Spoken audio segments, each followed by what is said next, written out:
একজন অন্ধ মানুষ, দেখেন কি সুন্দর চেহারা। তো এখন উনি বলতেছিল যে আমার সাথে কতটা গাইবে, উনি মাইক নেই, এরপরে ইনশাল্লাহ আমিও গাইবো। দাঁড়ান তো ভাই, একজন অন্ধ মানুষ, আপনি আমার চিনেন? আমার নাম কি? সুবহানাল্লাহ, আলহামদুলিল্লাহ, যেরকম মারহাবা। একজন অন্ধ মানুষ হয়ে উনি আমাকে চিনেন, বলেন আলহামদুলিল্লাহ। সবাই তো ইউটিউব দেখে চিনে, উনি না দেখা চিনে, এটা একটু আনকমন ব্যাপার না? আর উনি স্টেজে আসার সময় দেখছেন তো আমার কাছে বলতেছিল, ভাই আপনার একটা গজল আমি অনেক ভালো পারি, কিন্তু আমার খুব ইচ্ছা আপনার সাথে গাইবো। এটা খুব ইচ্ছা ওনার। এখন আমরা চোখের মাধ্যমে যে গুনাহ করি, ওই গুলো তৈরি করে না, করে বলেন? একজন অন্ধ মানুষ, দেখেন কি সুন্দর চেহারা। তো এখন উনি বলতেছিল যে আমার সাথে কতটা গাইবে, উনি মাইক নেই, এরপরে ইনশাল্লাহ আমিও গাইবো। আপনি খুশি হয়েছেন? আল্লাহ আকবার। আচ্ছা, পুরস্কার দেবো না, আগে গজল গান, ঠিক আছে? আমার একটা গজল খুব ভালোবাসে, এটাও মদিনা নিয়ে। বলেন তো ইনশাল্লাহ, শুরু করেন, দেখি একসাথে গাইবো ইনশাল্লাহ।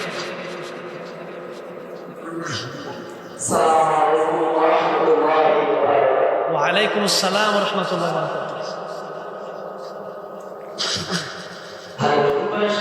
জায়গা মদিনা, ভালো লাগার জায়গা মদিনা, বলেন ভালোবাসার জায়গা মদিনা, ভালো লাগার জায়গা মদিনা।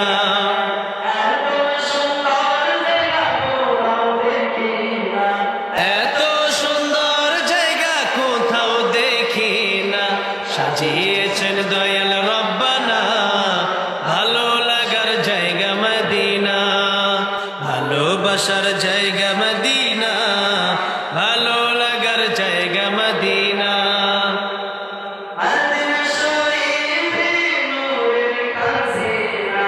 মাদিনা শরীফে নূরের খাজিনা, আশিক ছাড়া অন্য বোঝে না, ভালো লাগার জায়গা মদিনা, ভালোবাসার জায়গা মদিনা, ভালো লাগার জায়গা মদিনা। আমার জীবনে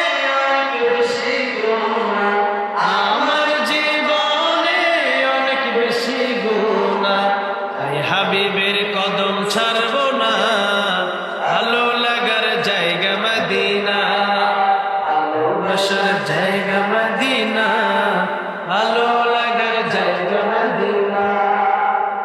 একদিন কবর যাব কেউ যাবে না, একদিন কবর যাব কেউ তো যাবে না, যাবে আমার শাহে মদিনা, ভালো লাগার জায়গা মদিনা, ভালোবাসার জায়গা মদিনা, ভালো লাগার জায়গা মদিনা। যতই দুরুদ পড়ি তৃপ্তি মিটে না, যতই দুরুদ পড়ি তৃপ্তি মিটে না, সুন্নতে অশান্তি থাকে না, ভালো লাগার জায়গা মদিনা, ভালোবাসার জায়গা মদিনা, ভালো লাগার জায়গা মদিনা, ভালোবাসার জায়গা মদিনা, ভালো লাগার জায়গা মদিনা। এটা একটা পুরস্কার দেন। না না, এটা পুরস্কার নিতে হয়, দেন। দেখেন উনি আবার নিতেছে না, এই যে আরেকজন দিছে, আরেকজন ভাই দিছে, মাশাআল্লাহ। বসেন, খুশি হয়েছেন? হ্যাঁ মাশাআল্লাহ, বসেন।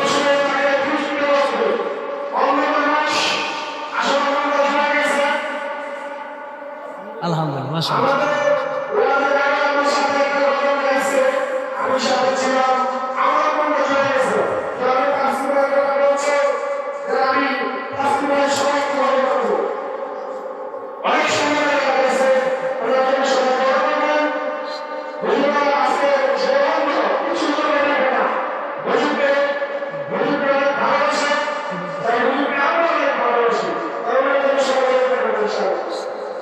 আল্লাহ কবুল করুক। এখন তো দৃষ্টি নাই, চোখ নাই, কি যে মর্যাদা, এটা তো আমরা বুঝি না। চোখ দুইটা বন্ধ করে একটু দেখেন, 5 মিনিট থাকেন, তখন বুঝবেন এই দুনিয়াটা উনি দেখে না। আল্লাহ রাব্বুল আলামিন যেন ওনাকে একজন আল্লাহর ওলি বানায় দেন, পড়েন আমিন। এই দুনিয়াতে যত বেশি গুনাহ হয়, সবচেয়ে বেশি গুনাহ হয় যে কয়েকটা অঙ্গ প্রত্যঙ্গের মধ্যে একটা হচ্ছে চোখ। ঠিক না? আমি ঠিক বলেন? এই চোখের মাধ্যমে আমরা অনেক নোংরা জিনিস দেখি। আমরা এই চোখ যাদের আছে, ওনার চোখ নাই, এতটুকু শিক্ষা গ্রহণ করি যে আমরা নোংরা কিছু চোখ দিয়ে দেখবো না। কারণ আজ যদি আল্লাহ চক্ষু না দিত, কোনো কিছুই দেখার সুযোগ ছিল। আল্লাহ চক্ষু দিছে, ওনার দিকে একটু তাকায়া, এটা শিক্ষা। আল্লাহ শিক্ষার জন্য মানুষকে রাখছেন। আল্লাহ যেন এই দুনিয়াতে কষ্টে আছে, কাল কিয়ামতের ময়দানে যেন আল্লাহ নবীর সাথে ওনাকে জান্নাত দান করেন, বলেন আমিন। ওনার সাথে আল্লাহ যেন আমাদেরকেও জান্নাত দান করেন, পড়েন আমিন। ওনার নেক হায়াত বাড়ায় দেন, পড়েন আমিন।